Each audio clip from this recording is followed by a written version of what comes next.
গল্পের শুরুতেই কুৎসিত দেখতে এই মহিলাকে দেখানো হয়, যিনি তার খাবারের দোকানটা বন্ধ করার সময় কারোর জন্য অপেক্ষা করছিলেন। ঠিক তখনই একজন লোক এসে সেখানে বসে, আর তাকে দেখা মাত্র ওই মহিলাটি তাকে চিকেন স্যুপ খেতে দেয়। লোকটি পুরোটা খেয়ে বিলের টাকাটা একটা কাগজের ক্রাফটের মতো বানিয়ে রেখে দেয়। এরপর মহিলাটি যখন সেটা হাতে নিয়ে দেখছিল, তখন ওই লোকটি তার কাছে এসে তাকে প্রপোজ করে। উত্তরে মহিলাটি শুধু জিজ্ঞেস করে, তুমি কি সারা জীবন আমার খেয়াল রাখতে পারবে? এরপর ঘটনা প্রবাহ কয়েক বছর এগিয়ে যায়।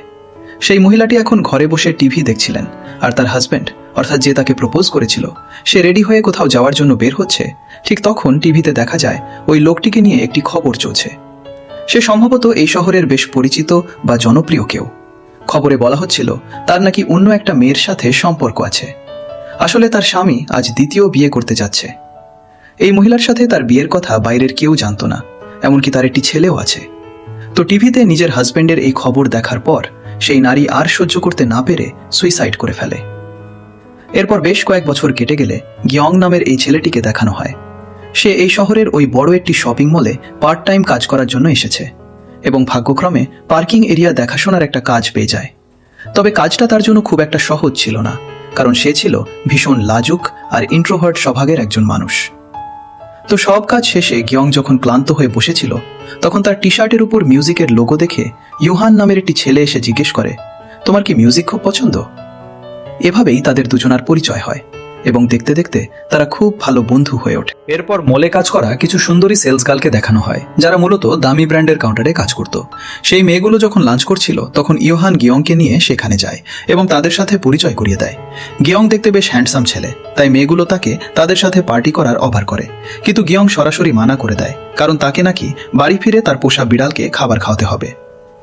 এরপর ইউহান আর গিয়ং পার্কিং এরিয়ায় ফিরে এলে ইউহান তাকে মজা করে জিজ্ঞেস করে, তুমি সারাক্ষণ এমন উদাস হয়ে থাকো কেন? তোমার কি কোনো অসুস্থতা আছে নাকি? ইয়ং এর কোনো উত্তর না দিয়ে ইউহানের কাছ থেকে স্কেটবোর্ডটা চেয়ে নেয়। এরপর সে গান শুনতে শুনতে পুরো মলে ঘুরে বেড়াতে থাকে, আর এভাবেই স্কেট করতে করতে সে একসময় স্টোরেজ রুমের ভেতরে ঢুকে পড়ে। সেখানে গিয়ে সে একটি মেয়েকে দাঁড়িয়ে থাকতে দেখে। মেয়েটি দেখতে খুব একটা সুন্দরী ছিল না, তবুও তাকে দেখে গিয়ং এর মনে এক অদ্ভুত অনুভূতি হয়। গিয়ং তাকে হাতের ইশারায় হ্যালো বললেও মেয়েটি কোনো জবাব না দিয়ে সেখান থেকে চলে যায়। এরপর গিয়ং ফিরে এসে ইউহানকে জিজ্ঞেস করে, বেসমেন্টের ওই মেয়েটি আসলে কে? ইউহান বলে, তুমিও কি ওই ডাইনিকে দেখে ভয় পেয়ে গেলে নাকি? ভয় পাওয়ার কিছু নেই। আসলে মেয়েটি দেখতে ডাইনির মতো হলেও সে খুব ভালো মনের মানুষ। এমনকি সে ইন্টারভিউতেও টপ স্কোর করেছিল। তবে সে একটু ইনোসেন্ট টাইপের হওয়ায় সবাই তাকে দিয়ে অতিরিক্ত কাজ করিয়ে নেয়, অর্থাৎ তার সরলতার সুযোগ নেয়। এসব শুনে গিয়ং এর ওই মেয়েটির প্রতি আরো আগ্রহ বাড়তে থাকে এবং সে তাকে ফলো করতে শুরু করে। মেয়েটির নাম হলো মিজং। একদিন দেখা যায় মিজং খুব যত্ন নিয়ে ফ্লোর পরিষ্কার করছে। তখন গিয়ং সেখানে এসে তাকে সাহায্য করে। এরপর শিফট শেষ হওয়ার পর গিয়ং দেখে মিজং বৃষ্টিতে ভিজতে ভিজতে বাইরে ফিরছে। ঠিক সেই সময় ইউহান সেখানে এসে ইয়ংকে বিয়ার খাওয়ার জন্য অফার করে। এরপর তারা দুজনে একটি রেস্টুরেন্টে আসে। এই জায়গাটা ছিল ইউহানের খুব প্রিয়, সে এখানে নিয়মিত আসে। ইউহান গিয়ংকে বলে, আমি লক্ষ্য করেছি তুমি মিজংকে বারবার দেখছো, তুমি কি ওকে পছন্দ করো? গিয়ং উত্তরে না বললেও জানায় যে তার আসলে মেয়েটার উপরে মায়া হয়। তখন ইউহান বলে, আমি তোমার মতো ছেলেদের খুব ভালো করে চিনি, তোমরা আগে সহানুভূতি দেখাও আর তারপর সুযোগ বুঝে তাদের হৃদয় ভেঙে দাও। এই কথা শুনে ইয়ং বলে, সে মোটেও ওরকম ছেলে নয়, সে শুধু মিজংয়ের সাথে বন্ধুত্ব করতে চায়।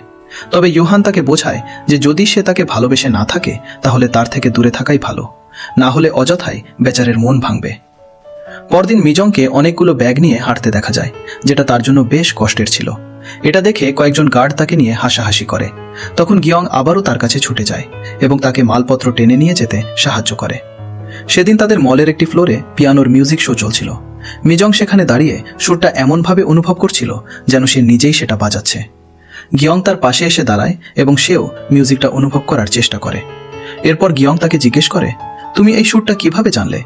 তখন মিজং জানায়, এটাকে বলা হয় পাভানে, যা ক্লাসিক্যাল ড্যান্সের জন্য তৈরি করা হয়, আর এই শুরুটি তার খুব প্রিয়।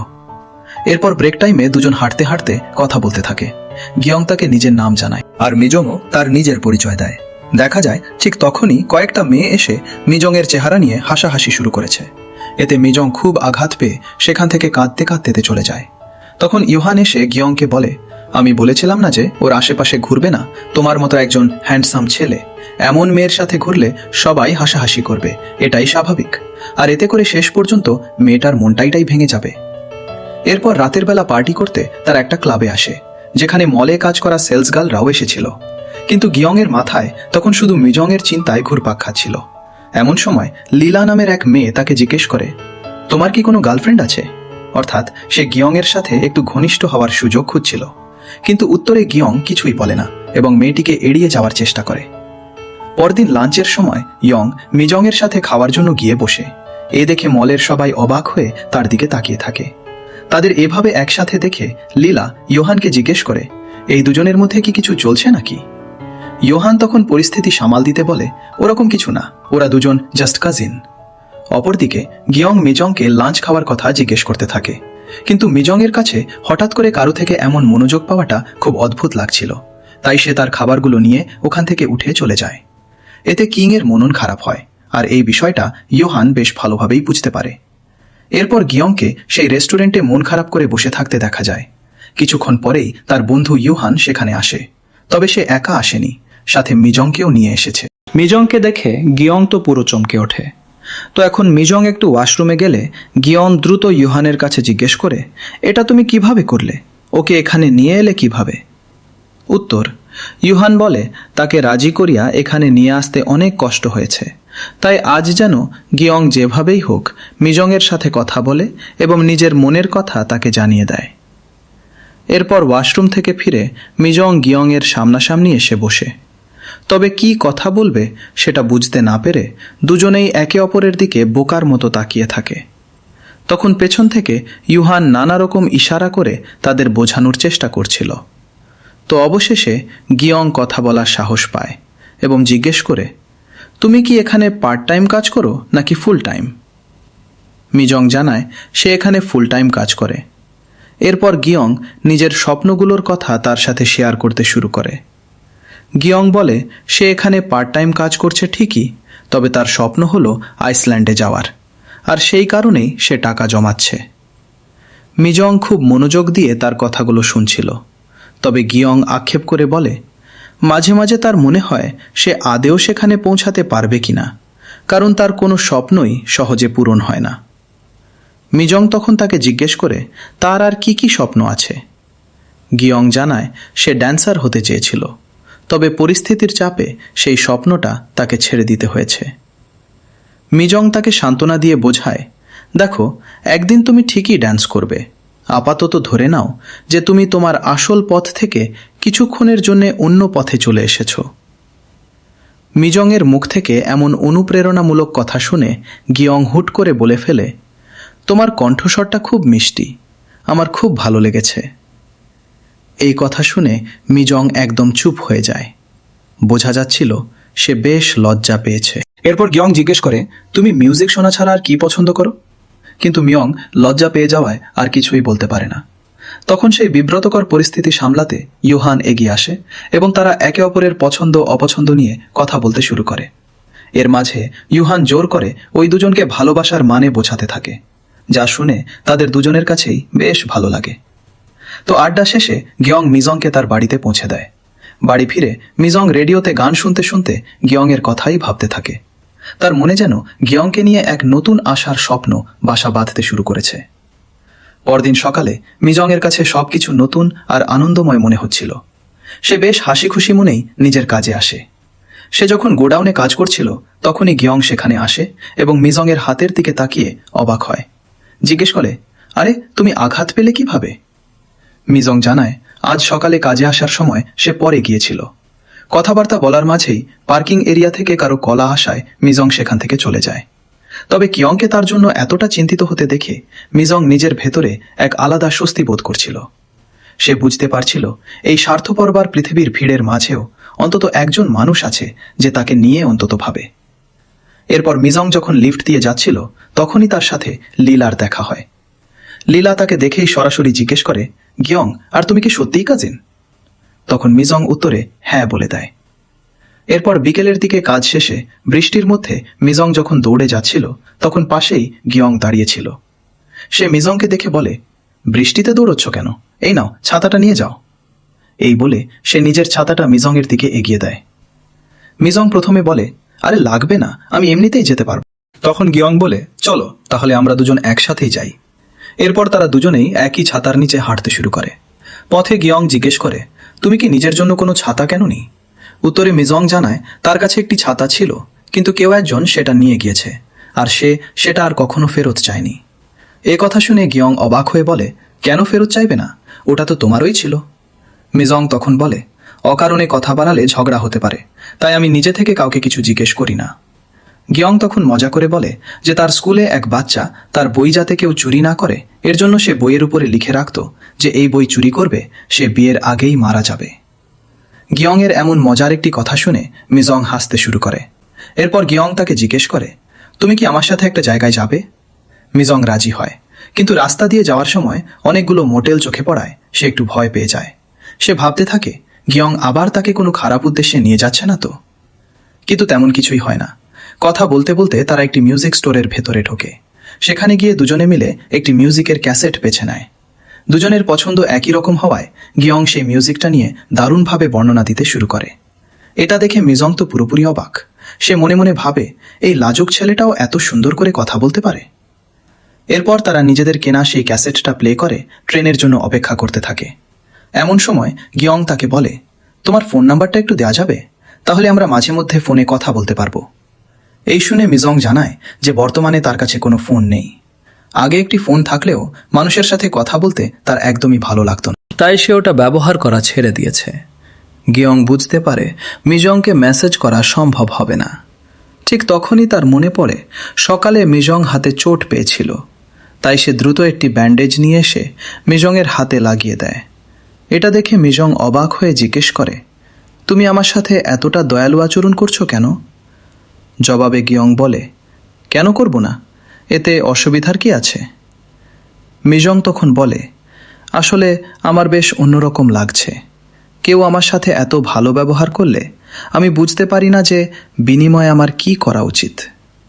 তখন গিয়ং হাসেম মুখে উত্তর দেয়, তোমাকেও আলাদা কিছু করতে হবে না, তুমি শুধু আমার সাথে ঠিক এভাবেই ভালো ব্যবহার করো, ব্যাস এইটুকুই। পরদিন সকালে ইয়ং কাজে এসে দেখে মিজং তার জন্য খুব সুন্দর করে খাবার প্যাক করে নিয়ে এসেছে। ঠিক তখনই ইউহান সেখানে এসে হাজির হয় এবং মজা করে বলে, প্রপোজ করা কি হয়ে গিয়েছে, নাকি শুধু মেসেজিং চলছে? উত্তরে গিয়ং মন খারাপ করে জানায় যে মিজংয়ের কাছে কোনো ফোন নেই। এই শুনে ইউহান তাদের কাজের জন্য ব্যবহৃত ওয়াকিটকির মতো একটি ডিভাইস বের করে দেয় এবং বলে, এটাতে 17 নম্বর চ্যানেল টিপলে তোমরা দুজন এই দুই ডিভাইসে একাকী কথা বলতে পারবে। তো এরপর গিয়ং মিজংকে একটি ওয়াকিটকি দিয়ে বুঝিয়ে বলে যে এখানে 17 নম্বর বাটন চাপলে শুধু তারা দুজনেই কথা বলতে পারবে। তো এভাবেই তারা একে অপরের সাথে কথা বলা শুরু করে, আর ধীরে ধীরে তাদের দুজনের বন্ধুত্ব আরও গভীর হতে থাকে। তবে এই সব কিছুই আবার লীলা নামের ওই মেয়েটি লক্ষ্য করছিল, কারণ সে গিয়ংকে একতরফাভাবে ভালোবাসত। গিয়ং মিজংকে পছন্দ করে। এটা বুঝতে পেরে মিজংকে অপমান করার জন্য সে সবাইকে রাতের ডিনার পার্টিতে ইনভাইট করে। মিজং, গিয়ং আর তাদের বন্ধু ইউহান সবাই সময় মতো সেই পার্টিতে চলে আসে। আর সুযোগ বুঝে লীলা ও তার বান্ধবীরা মিলে মিজংকে ছোট করে কথা বলতে শুরু করে। তারা বলে, তুমি সব কিছু পরিষ্কার করে গুছিয়ে রাখো, আর সব ময়লা সাফ করো বলেই তো অফিসটা এত সুন্দর আর গোছানো থাকে। তারা মূলত প্রশংসার ছলে সবার সামনে মিজংকে নিচু করছিল। তবে গিয়ং এসব একদমই সহ্য করতে পারেনি। সে সবার সামনে স্পষ্ট করে বলে দেয়, মিজং সত্যিই খুব ভালো একটি মেয়ে এবং সে বাকি সবার চেয়ে অনেকটাই আলাদা। গিয়ং আরও বলে, আমার ওর সরলতা অনেক ভালো লাগে, তার কোনো অহংকার নেই এবং সে কখনো কারো ক্ষতি করে না। আমি যখনই ওর সাথে থাকি তখন নিজেকে অনেক ভালো অনুভব করি। এসব শুনে গিয়ংয়ের বেখেয়ালি বন্ধু ইউহান হুট করে দৌড়ে এসে তাকে কিস করে বসে, যদিও এর পেছনে একটি কারণ লুকিয়ে আছে। তো সবার সামনে এমন একটা কাণ্ড ঘটায় পরিবেশটা একদম থমথমে হয়ে যায় এবং সবাই বিষয়টাকে বেশ খারাপভাবে নেয়, বিশেষ করে মিজং। সে গিয়ংকে ভুল বুঝে সেখান থেকে রাগ করে চলে যেতে থাকে। গিয়ং পিছন থেকে তাকে ডেকে ইউহানের আচরণের জন্য ক্ষমা চায়। সে বোঝানোর চেষ্টা করে যে ইউহান এমন ছেলে নয়, সে হয়তো কোনো কারণে এমনটা করেছে, কিন্তু মিজংয়ের রাগের কারণ শুধু এইটুকুই ছিল না। মিজং আসলে ভয় পাচ্ছিল যে গিয়ংয়ের কারণে যদি ওই মেয়েগুলোর সাথে তার সম্পর্ক খারাপ হয়ে যায় তবে সে আর ওই মলের শান্তিতে কাজ করতে পারবে না।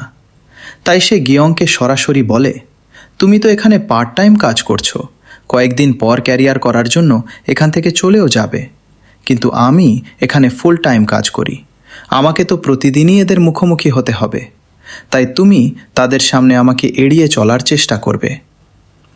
এই শুনে গিয়ং বলে, আমি সবসময় তোমার পাশে থাকব, তুমি কাউকে ভয় পেও না।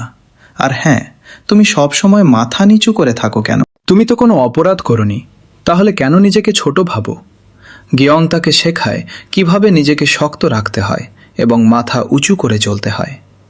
গিয়ংয়ের এমন সাহস আর ভরসা পেয়ে মিজংয়ের সব রাগ গলে গিয়ে ভালোবাসায় পরিণত হয়। এরপর মিজংয়ের পাশ চলে এলে সে গিয়ংকে হাসি মুখে বিদায় জানিয়ে বাড়ির পথে রওনা দেয়। এর পরদিন দেখা যায় মিজং কাজে আসেনি, ফলে গিয়ংয়ের কাজে বিন্দুমাত্র মন বসছিল না। সে যখন তার বন্ধুর সাথে বসেছিল তখন ইয়োহান লক্ষ্য করে সেই সেলস গার্লরা গিয়ংয়ের দিকেই তাকিয়ে আছে। তো তাদের আরও খেপানোর জন্য ইয়োহান গিয়ংকে খাইয়ে দেওয়ার অভিনয় করতে থাকে, যেন তারা ভাবে গিয়ং আর ইয়োহান সত্যিই ডেট করছে। এতে মেয়েগুলোর গিয়ংয়ের প্রতি আগ্রহ কমলেও গিয়ং বন্ধুর এই আচরণে ভীষণ রেগে যায়। তবে ইয়োহান তাকে শান্ত করে বুঝিয়ে বলে তার এমন আচরণের কারণে ওই মেয়েগুলো আর তাকে ডিস্টার্ব করতে আসবে না। এরপর রাতে ড্যান্স প্র্যাকটিস করতে করতে গিয়ং ফ্লোরেই ঘুমিয়ে পড়ে। ঠিক সেই সময় মিজংয়ের একটি কল আসে।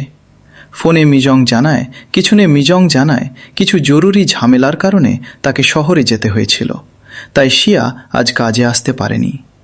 সারাদিন পর মিজংয়ের গলার আওয়াজ শুনেই গিয়ংয়ের চোখে জল চলে আসে। সে কাঁদতে শুরু করে এবং অভিমানী সুরে বলে, তুমি কাল রাতেই কেন জানিয়ে গেলে না? ইয়ংয়ের এই কান্নার পেছনের আবেগ মিজং অনুভব করতে পারছিল। সে বুঝতে পারে ইয়ং তাকে কতটা ভালোবেসে ফেলেছে। তো মিজং আর দেরি না করে বলে, তুমি একটু অপেক্ষা করো, আমি এখনই আসছি। এই বলে সে দৌড়তে দৌড়াতে ইয়ংয়ের কাছে চলে আসে। সবার চোখে যে মেয়েটা কুৎসিত আর অবহেলিত, গিয়ংয়ের চোখে সেই মেয়েটি ছিল পৃথিবীর সবচেয়ে সুন্দর আর অসামান্য কেউ। মিজংকে চোখের সামনে দেখে গিয়ংয়ের সব কষ্ট এক নিমিষে দূর হয়ে যায়। তবে অফিসে যাওয়ার পরেও তাদের যোগাযোগ বিচ্ছিন্ন হয়নি। ইয়াং তার বন্ধুর দেওয়া সেই ওয়াকি টকিতে মিজংকে বলে, জানো মিজং, আমার একসময় মনে হতো আমি বোধহয় দুনিয়ার সবচেয়ে আনলাকি মানুষ, কিন্তু তোমার সাথে মেশার পর এখন নিজেকে সবচেয়ে লাকি মনে হয়। এরপর আর দেরি না করে গিয়ং তার মনের সবটুকু আবেগ দিয়ে বলে ফেলে, আমি তোমাকে সত্যি অনেক ভালোবেসে ফেলেছি। এ কথা শুনে মিজং এক মুহূর্তের জন্য স্তব্ধ হয়ে যায়। সে নিজেও তো গিয়ংকে পাগলের মতো ভালোবেসে ফেলেছে, তাই আজ আর দ্বিধা না রেখে সেও সাহস করে গিয়ংকে তার ভালোবাসার কথা জানিয়ে দেয়। তবে ঠিক তখনই ঘটে যায় এক অদ্ভুত কাণ্ড। কথা বলার সময় তারা দুজনেই একটা বড় ভুল করে ফেলেছিল। ইয়োহান বলেছিল 17 নম্বর বাটন চেপে কথা বলতে, কিন্তু তারা সেটা করতে ভুলে যাওয়ায় তাদের এই মনের সব গোপন কথা অফিসের প্রতিটি স্টাফ সরাসরি শুনে ফেলে। মিজং যখন গিয়ংকে হ্যাঁ বলে তখন অফিসের সব স্টাফ খুশিতে চিৎকার করে ওঠে। শুধুমাত্র লীলা এই ব্যাপারটা কিছুতেই মেনে নিতে পারছিল না। হিংসায় তার ভেতরটা যেন জ্বলে যাচ্ছিল। পুরো অফিস তাদের সম্পর্কের কথা জেনে যাওয়ায় দুজনেরই বেশ অস্বস্তি লাগতে শুরু করে, কিন্তু তাদের ভালোবাসার কাছে সেই লজ্জাও যেন হার মেনে যায়। অপরদিকে ইয়োহানকে সেই রেস্টুরেন্টের মালিকের সাথে বসে গল্প করতে দেখা যায়। সে একটি করুণ গল্প শুনিয়ে বলে, সব সিন্ড্রেলার গল্পের শেষটা কিন্তু সুখের হয় না। এমনই এক হতভাগা কুৎসিত সিন্ড্রেলা ছিল যে একজন খুব সুন্দর মানুষকে বিয়ে করেছিল। এরপর তাদের ঘর আলোকিত করে একটি বাচ্চা ছেলেও আসে, কিন্তু নিয়তির নিষ্ঠুর পরিহাসে সেই সুন্দর লোকটি পরে অন্য একটি সুন্দরী মেয়েকে বিয়ে করে নেয়। আর এই চরম অপমান আর কষ্ট সহ্য করতে না পেরে সেই কুৎসিত মেয়েটি শেষমেশ আত্মহত্যার পথ বেছে নেয়। গল্পটি বলতে বলতে ইয়োহান ইমোশনাল হয়ে পড়ে। আসলে মাঝখান থেকে আটকে পড়া সেই অসহায় বাচ্চাটির কথা বলছিল, যা ছিল তার নিজের জীবনের ফেলে আসা অতীত। অর্থাৎ আমরা গল্পের শুরুতে যে মহিলা আর ছোট বাচ্চাটিকে দেখেছিলাম, সেই মহিলা ছিল ইয়োহানের ওই মা, আর সেই বাচ্চাটি ছিল ইয়োহান নিজেই। তার এই কথাগুলো শুনে রেস্টুরেন্ট মালিকের মনটা ভীষণ খারাপ হয়ে যায়। এরপর ইয়োহান গভীর মনোযোগ দিয়ে তার নোটবুকে কিছু একটা লিখতে শুরু করে। রেস্টুরেন্ট মালিক কৌতূহলী হয়ে কি লিখছে জিজ্ঞেস করলে ইয়োহান জানায় তার জীবনের লক্ষ্য হল সে একদিন অনেক বড় একজন নভেলিস্ট বা ঔপন্যাসিক হবে। তো এভাবেই এই তিনজনের জীবন বেশ ভালোভাবেই এগিয়ে যাচ্ছিল। গিয়ং বড় একটি ড্যান্স কম্পিটিশনে অংশ নেওয়ার জন্য নিজেকে প্রস্তুত করতে থাকে, আর এদিকে মিজং নিজের ভালোবাসা দিয়ে গিয়ংয়ের জন্য একটি সোয়েটার বুনতে থাকে, যাতে গিয়ং সেটা পরে কম্পিটিশনে অংশ নিতে পারে। এরপর দেখতে দেখতে সেই কাঙ্ক্ষিত দিনটি চলে আসে। গিয়ং মিজংয়ের নিজের হাতে বোনা সেই ভালোবাসার সোয়েটার পরেই কম্পিটিশনে পারফর্ম করে। পারফরমেন্স শেষে বিকেলবেলা সে মিজংয়ের সাথে দেখা করে এবং দুজনে মিলে খুব সুন্দর কিছু মুহূর্ত কাটায়। গল্পের পরের দৃশ্যে দেখা যায় সেদিন ছিল ইয়োহানের জন্মদিন। ইয়োহানকে সারপ্রাইজ দেওয়ার জন্য গিয়ং আর মিজং মিলে কেক কাটার আয়োজন করে। হুট করে এমন সারপ্রাইজ দেখে ইয়োহানের চোখ আনন্দে ভিজে ওঠে, কারণ তার জীবনে এর আগে কখনো কেউ তার জন্য বিশেষ কিছু করেনি। এরপর কেক কেটে তারা তিনজন বসে নিজেদের জীবনের অপূর্ণ ইচ্ছাগুলোর কথা একে অপরকে বলতে শুরু করে। ইয়োহান জানায় সে একজন বড় নোবেলিস্ট হতে চায়। ইয়ংয়ের ইচ্ছে হলো আইসল্যান্ডে যাওয়া এবং তারপর মিজংকে বিয়ে করে খুব সুখে শান্তিতে বাকি জীবনটা কাটিয়ে দেওয়া। আর মিজংয়ের ইচ্ছা ছিল একদম সাধারণ, সে শুধু একটা সাধারণ মেয়ের মতো কোনো ঋণের বোঝা ছাড়া শান্তিতে জীবন পার করতে চায়। এভাবেই তারা মনের গহীন কোণে লুকিয়ে থাকা স্বপ্নগুলো একে অপরের সাথে শেয়ার করে। এরপর তারা যখন রাস্তা দিয়ে হেঁটে যাচ্ছিল, তখন গিয়ং মন খারাপ করে জানায় যে সে একটি ড্যান্স স্কুলে জয়েন করার জন্য অন্য শহরে চলে যাচ্ছে, তাই আগের মতো ঘন ঘন দেখা করা হয়তো সম্ভব হবে না। তবে সে মিজংকে কথা দেয় সময় পেলেই সে ছুটে আসবে তার প্রিয় মানুষটির কাছে। পরদিন ইয়োহান তার 3 সৎ বোনের সাথে দেখা করতে যায়। তাকে দেখামাত্র বোনদের চোখে মুখে আতঙ্ক আর ঘৃণা ফুটিয়ে ওঠে। তারা ভেবেছিল ইয়োহান বোধহয় তার মায়ের মৃত্যুর প্রতিশোধ নিতে এসেছে, তাই ঝামেলা এড়াতে তারা তাকে প্রচুর টাকার অফার দেয় এবং এই শহর ছেড়ে চিরতরে চলে যেতে বলে। আর এই অবহেলা আর অপমানে ইয়োহান মানসিকভাবে ভেঙে পড়ে। চরম হতাশায় সে বন্ধুদের ফোন করে, কিন্তু সবাই যার যার কাজে ব্যস্ত থাকায় কেউ তার কল রিসিভ করেনি। এমনকি গিয়ংও তার ড্যান্স স্কুলে ব্যস্ত থাকায় কথা বলতে পারে না। এরপর সে শেষ ভরসা নিয়ে সেই রেস্টুরেন্টে যায় যেখানে সে রোজ গল্প করত, কিন্তু আজ রেস্টুরেন্ট মালিকও তাকে থামিয়ে দিয়ে বলে, আজ তোমার জীবনের গল্প শোনার সময় নেই, আমাকে দ্রুত বাড়ি যেতে হবে। তো সব দিক থেকে প্রত্যাখ্যাত হয়ে ইয়োহান পুরোপুরি ভেঙে পড়ে। তার মনে হতে থাকে এই পৃথিবীতে তাকে ভালোবাসার মতো কেউ নেই, তাই বেঁচে থাকারও কোনো সার্থকতা নেই। অফিসে ইয়োহানের এই চরম পরিণতির কথা জানাই হলে সবাই কানা ঘোষা শুরু করে। তখন ওই বেরিয়ে আসে এক চমকপ্রদ তথ্য। ইয়োহান ছিল এই বিশাল শপিং মলের মালিকের ছেলে। অফিসের কর্মীরা আড়ালে তাকে দানবের ছেলে বলে উপহাস করত, কারণ লোকমুখে শোনা যেত তার মা দেখতে নাকি ভীষণ কুৎসিত ছিল। ইয়োহানের মৃত্যু নিয়েও সহকর্মীদের এমন নিষ্ঠুর মন্তব্য শুনে মিজং রাগে ফেটে পড়ে, যদিও সে কিছু বলতে পারে না। এরপর দেখা যায় গিয়ং আর মিজং হাসপাতালে ইয়োহানকে দেখতে এসেছে। ইয়োহান এখন কমায় নিথর হয়ে বিছানায় শুয়ে আছে। তাকে এই অবস্থা দেখে গিয়ং আর মিজং দুজনেরাই বুক ফেটে কান্না চলে আসে, কিন্তু নিয়তির কাছে তাদের কিছুই করার ছিল না। এভাবেই বেশ কিছুদিন কেটে যায়। গিয়ং তার ড্যান্স ক্যারিয়ার নিয়ে ভীষণ ব্যস্ত হয়ে পড়ে, আর মিজংও তার কাজে ডুবে থাকে। গিয়ং মিজংকে বলে, একদিন আসো না আমার এখানে, সবার সাথে দেখা হবে। মিজং যেতে রাজি হয়। আর একদিন গিয়ং তার বন্ধুদের সাথে মিজংয়ের একটি মিটিংয়ের আয়োজন করে। সেখানে সবাই মিলে খুব হাসি ঠাট্টা আর গল্পে মেতে ওঠে। আড্ডার এক পর্যায়ে গিয়ংয়ের ড্যান্স গ্রুপের বন্ধুরা বলছিল যে তারা পরবর্তী কম্পিটিশনের জন্য কোনো ভালো গান খুঁজে পাচ্ছে না। তখনই গিয়ং সবাইকে সাজেস্ট করে যে তারা যেন মিজংয়ের প্রিয় গানটি বেছে নেয়, কারণ সেই গানটি যেমন ক্লাসিক তেমনি অসাধারণ। প্রিয় মানুষের মুখে নিজের পছন্দের এমন মূল্যায়ন শুনে মিজংয়ের মনটা খুশিতে ভরে ওঠে। সে অবাক হয় এটা ভেবে যে গিয়ং এখনও তার ছোট ছোট পছন্দগুলো কতটা যত্ন করে মনে রেখেছে। তো আড্ডা শেষে ফেরার পথে গিয়ং মিজংকে তার বাড়িটা দেখায়। মিজং কৌতূহলীভাবে জিজ্ঞেস করে, তুমি কি আমাকে ভেতরে আসার জন্য বলবে না? গিয়ং কিছুটা স্বাভাবিকভাবেই উত্তর দেয়, হ্যাঁ, তুমি যদি কফি খেতে চাও তবে ভেতরে আসতে পারো। গিয়ংয়ের এই নির্লিপ্ত উত্তর শুনে নিজংয়ের মনটা হুট করে দমে যায়। তার মনে হতে থাকে গিয়ং হয়তো আগের মতো আর তাকে নিয়ে অতটা সিরিয়াস নয়, বা তার প্রতি গিয়ংয়ের সেই পুরনো ভালোবাসাটা হয়তো কমে গিয়ে দিয়েছে।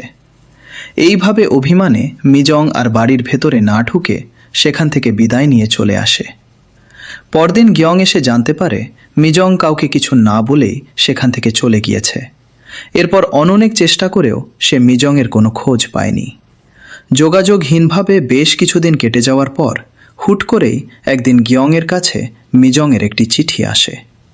চিঠিতে মিজং লিখেছে, তোমাকে কিছু না জানিয়ে হুট করে চলে আসার জন্য প্লিজ আমাকে ক্ষমা করে দিও। আমি কতটা অন্ধকারের মাঝে ছিলাম সেটা শুধু আমিই জানি। চারপাশে সবাই যখন আমাকে নিয়ে হাসি ঠাট্টা আর বুলিং করত, তখন একমাত্র তুমি আমার পাশে এসে দাঁড়িয়েছিলে। আমার সেই অন্ধকার জীবনে তুমি প্রথম আলোর ছোঁয়া দিয়েছিলে। তোমার কারণেই আমি বিশ্বাস করতে শুরু করেছি যে এই পৃথিবীতে এখনও কিছু মানুষ আছে যাদের মন অনেক সুন্দর। আমি সারাক্ষণ শুধু তোমাকেই মিস করি। তোমার সাথে কাটানো প্রতিটা মুহূর্ত আমার কাছে স্বর্গের সুখের মতো। কিন্তু আমার সুখ যতবার ছিল, মনের ভেতরে ভয়টাও যেন ঠিক ততটাই ছিল। আমার সবসময় মনে হতো আমি তোমাকে আবার হারিয়ে ফেলবো না তো। যদি সত্যি কখনো তোমাকে হারিয়ে ফেলি তবে আমি হয়তো পাগল হয়ে যাব। সেই চরম যন্ত্রণার হাত থেকে বাঁচতে এবং আমাদের সুন্দর স্মৃতিগুলোকে অমলিন রাখতে আমি তোমার থেকে দূরে যাওয়ার সিদ্ধান্ত নিয়েছি। আমি চাই এই স্মৃতিগুলো নিয়েই বাকি জীবনটা কাটিয়ে দিতে। চিঠিটা পড়ার পর গিয়ং পাগলের মতো মিজংয়ের শহরের সেই শপিং মলে ছুটে আসে। কিন্তু সেখানে গিয়ে সে জানতে পারে মিজং কাজ ছেড়ে অনেক আগেই কোথাও চলে গিয়েছে। সেখানে তার দেখা হয়ে যায় লীলার সাথে। লীলা এই সুযোগ কাজে লাগিয়ে গিয়ংকে ভুলিয়ে একটি ক্লাবে নিয়ে যায়। কিন্তু ক্লাবের সেই হই হুল্লোড়ের মাঝেও গিয়ংয়ের মাথায় শুধু মিজংয়ের চিন্তায় ঘুরপাক খাচ্ছিল। সে নিজেকে আর সামলাতে না পেরে হুট করে সেখান থেকে বেরিয়ে আসে। তখন লীলা পরিষ্কার বুঝতে পারে যে গিয়ংয়ের মনে শুধু মিজংয়েরই রাজত্ব। সেখানে অন্য কারো জন্য আর কোনো জায়গা নেই। পরদিন গিয়ং হাসপাতালে তার নিথর বন্ধু ইয়োহানের কাছে চলে আসে। আর সে একা একাই বলতে থাকে, জানো ইয়োহান, তুমি এখন একটু একটু করে সুস্থ হয়ে উঠছ, কিন্তু আমি একদম ভালো নেই বন্ধু। আমি খুব দ্রুত তোমাকে সেই আগের মতো সুস্থ দেখতে চাই। এদিকে লীলা নিজের ভুল বুঝতে পেরে মলের ম্যানেজারের কাছ থেকে মিজংয়ের ঠিকানাটা জোগাড় করে এবং সেটা গিয়ংকে দিয়ে দেয়। সেই রাতে গিয়ং মিজংয়ের দেওয়া সেই হাতে বোনা সোয়েটারটির মতো কিছু একটা সেলাই করার চেষ্টা করে, কিন্তু সে কিছুতেই মিজংয়ের মতো অতটা নিখুঁতভাবে পারছিল না। অবশেষে সে একটি চিঠি লেখে, তোমাকে না দেখে আমি আর একটা মুহূর্তও থাকতে পারছি না। আগামী 24শে ডিসেম্বর বিকেল 5টার সময় আমি জংজান বাসস্টপে তোমার জন্য অপেক্ষা করব। তবে তোমার মন যদি সায় না দেয় তবে আসার প্রয়োজন নেই। এসব লিখে সে এই চিঠিটা মিজংয়ের ঠিকানায় পাঠিয়ে দেয়। এরপর আসে সেই কাঙ্ক্ষিত 24শে ডিসেম্বর। গিয়ং মিজংয়ের সাথে দেখা করার জন্য বাসে করে জংজান বাসস্টপের উদ্দেশ্যে রওনা দেয়। কিন্তু মাঝপথে প্রচণ্ড ট্রাফিক জ্যামে বাস আটকে যায়। সময় পেরিয়ে যাচ্ছে দেখে গিয়ং আর বাসে বসে থাকতে পারে না। সে বাস থেকে নেমে দৌড়াতে শুরু করে। হাঁপাতে হাঁপাতে যখন সে বাস স্টপে পৌঁছায়, দেখে মিজং সেখানে আগে থেকেই তার জন্য অপেক্ষা করছে। সে দৌড়ে গিয়ে মিজংয়ের সামনে দাঁড়াতেই মিজং মুচকি হেসে বলে, তুমি এভাবে দৌড়ে এলে কেন? হেঁটেই তো আসতে পারতে। এই শুনে গিয়ং হেসে বলে, তোমার মনে আছে তো, এমনই এক রাতে তুমি আমার কান্না শুনে এভাবে দৌড়ে চলে এসেছিলে। গিয়ংয়ের থেকে এই কথা শুনে গিয়ংয়ের প্রতি তার মুগ্ধতা আরও বেড়ে যায়। গিয়ংয়ের এই বিষয়গুলো মিজংয়ের কাছে অনেক বেশি ভালো লাগে। মিজং এখন মন থেকে সৃষ্টিকর্তার কাছে প্রার্থনা করে যেন সে গিয়ংকে তার নিজের করে পায়। এরপর মিজং কিছুটা বিষণ্ণ মনে বলে, এবার বোধহয় আমার যাওয়ার সময় হয়ে গিয়েছে। কিন্তু গিয়ং তাকে এখনোই যেতে দিতে চায় না। সবশেষে গিয়ংকে বিদায় জানিয়ে মিজং তাকে বাসে উঠিয়ে দেয়। গিয়ংকে এভাবে ছেড়ে দিতে মিজংয়ের একদমই ইচ্ছা করছিল না, তবু মনের কথা প্রকাশ না করেই সে গিয়ংকে বিদায় জানায়। কিন্তু গিয়ং বাসে ওঠার কিছুক্ষণ পরেই হুট করে নেমে পড়ে। সে পাগলের মতো দৌড়ে আবার মিজংয়ের কাছে ফিরে আসে এবং বলে, আমি সত্যিই তোমাকে ভীষণ ভালোবাসি মিজং। আমি তোমাকে কোনোভাবেই হারাতে চাই না। আগামী 31শে ডিসেম্বর আমি তোমার সাথে দেখা করতে আসব। তুমি আসবে তো? যদি তুমি না আসো তবে আমি ওখানেই দাঁড়িয়ে থাকব, যতক্ষণ না বরফের নিচে চাপা পড়ে মারা যায়। গিয়ংয়ের এমন ভালোবাসা দেখে মিজংয়ের চোখ খুশিতে ভিজে ওঠে, কারণ সে নিজেও তো এই দিনটারই অপেক্ষায় ছিল। এরপর আজ প্রথমবারের মতো তারা পরম ভালোবাসায় একে অপরকে কিস করে। অবশেষে একরাশ খুশি আর নতুন স্বপ্ন নিয়ে মিজং গিয়ংকে বিদায় জানায়। এরপর দেখতে দেখতে 31শে ডিসেম্বর দিনটাও চলে আসে। মিজং গিয়ংয়ের জন্য নির্দিষ্ট জায়গায় অপেক্ষা করতে থাকে, কিন্তু অনেক সময় পেরিয়ে গেলেও গিয়ংয়ের দেখা মেলে না। দুপুর গড়িয়ে বিকেল হয়, সন্ধ্যা নামে। মিজং যেখানে অপেক্ষা করছিল সেখানে বরফের তৈরি একটা পুতুল বা স্নোম্যান ছিল। দীর্ঘ অপেক্ষার প্রহরে সেই স্নোম্যানটাও একসময় গলে যায়, কিন্তু গিয়ং আর ফিরে আসে না। এক বুক হাহাকার আর অনিশ্চয়তা নিয়ে মিজংয়ের সেই অপেক্ষা যেন অন্তহীন হয়ে দাঁড়ায়। গল্পের দৃশ্য এবার সরাসরি 5 বছর পরে চলে আসে। দেখা যায় দীর্ঘ কমা কাটিয়ে ইউহান এখন সম্পূর্ণ সুস্থ। শুধু সুস্থই নয়, সে তার দীর্ঘ জীবনের স্বপ্ন পূরণ করে আজ দেশের একজন নামকরা নোবেলিস্ট। তার লেখা নতুন উপন্যাসটি রিলিজ হওয়ার পর দারুণ হিট করেছে। এই অভাবনীয় সাফল্যের কারণে একটি টিভি চ্যানেলে তার ইন্টারভিউয়ের আয়োজন করা হয়। সেখানে উপস্থাপক তাকে জিজ্ঞেস করেন, এই অসাধারণ বইটি লেখার অনুপ্রেরণা আপনি কোথায় পেলেন? জবাবে ইউহান কিছুটা ইমোশনাল হয়ে বলে, এই বইটি আসলে আমার প্রিয় 2 বন্ধুর জীবনের গল্প নিয়ে লেখা। শুধুমাত্র তাদের কারণেই আমি আজ এই বইটি সম্পন্ন করতে পেরেছি। তখন উপস্থাপক কৌতূহলী হয়ে আবার জিজ্ঞেস করেন, আপনার সেই 2 বন্ধু এখন কেমন আছে? ইউহান তৃপ্তির হাসি হেসে উত্তর দেয়, তারা দুজন এখন খুব ভালো আছে এবং তারা তাদের নিজেদের পৃথিবীতে ভীষণ সুখী আছে। এরপর আমাদের মিজংকে দেখানো হয় সে এখন বাচ্চাদের পিয়ানো শেখায়। একদিন সে ইউহানের লেখা সেই আলোচিত বইটি হাতে পায়। বইটির শেষ পৃষ্ঠার দিকে আস্তে আস্তে সে ভীষণ মনোযোগ দিয়ে পড়তে থাকে। সেখানে লেখা ছিল, সেই 31শে ডিসেম্বর দেখা করার কথা বলে গিয়ং যখন বাসে চেপে রওনা হয়েছিল, পথেই তার এক ভয়াবহ অ্যাক্সিডেন্ট হয়। সেই দুর্ঘটনায় গিয়ং তার অতীতের সব স্মৃতি হারিয়ে ফেলে। মিজং যেখানে তার জন্য অপেক্ষা করছিল ছিল, সেই জায়গাটি পার হয়ে যাওয়ার সময়ও গিয়ংয়ের কিছুই মনে পড়েনি। তবে ঠিক সেখানে একটি পিয়ানো কনসার্টের পোস্টার ছিল। পিয়ানো গিয়ংয়ের খুব পছন্দ হওয়ায় সে সেই শো দেখতে ভেতরে চলে যায়। সেখানে গিয়ে ঠিক মিজংয়ের মতো করে হাওয়ায় হাত নেড়ে পিয়ানো বাজানোর অনুভূতিটা উপভোগ করতে থাকে। এভাবে হাত নাড়াতে নাড়াতে সে যখন পিছনে ফিরে তাকায় দেখে ঠিক তার উল্টো দিকে মিজং বসে আছে। দুজনে একে অপরের দিকে তাকালে গিয়ংয়ের ধূসর স্মৃতিগুলো একে একে ফিরে আসতে শুরু করে। দুজনেই তখন এক চিলতে মৃদু হাসে। তারা দুজনে মিলে সেই স্বপ্নের আইসল্যান্ডেও ঘুরতে যায়। এভাবেই তাদের ভালোবাসা খুব সুন্দর একটা পরিণতির দিকে এগিয়ে যাচ্ছে, ঠিক এমনটা লিখেই ইউহান বইটির গল্প শেষ করেছিল। কিন্তু বইয়ের পাতা আর বাস্তবের রুক্ষ পৃথিবীর মধ্যে আকাশ পাতাল তফাৎ থাকে। এতক্ষণ আমরা যা দেখলাম তা ছিল ইউহানের কল্পনায় সাজানো এক সুন্দর সমাপ্তি। বাস্তবে বইটি পড়া শেষ হওয়ার পর মিজংয়ের মনটা ভীষণ বিষণ্ণ হয়ে ওঠে। ঠিক এমন সময় ইউহানের কাছ থেকে মিজংয়ের ফোনে একটি কল আসে।